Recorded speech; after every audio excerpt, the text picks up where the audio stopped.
So we're back at the lathe, and we have a pen mandrel mounted in the headstock, and we have a live center in the tailstock. I have a spacer bushing just to give me a little bit more room, and I have two other bushings going to go on each end of the pen. I slide the pen blank on, I stick the second bushing on.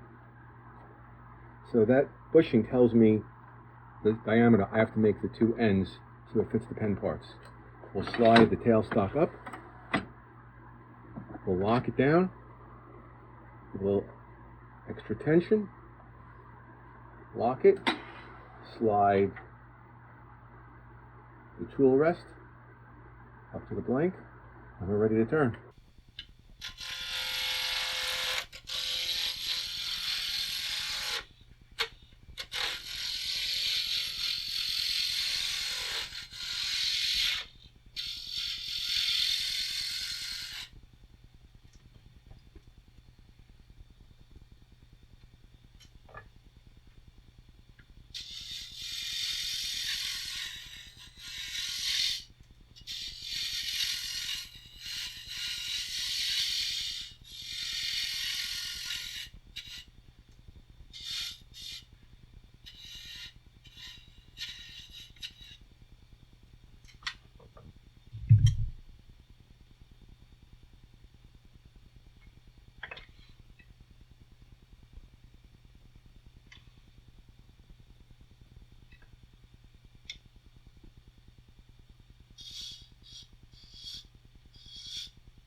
We match the end of the blank down to the same size as the bushing, and now the turning is complete.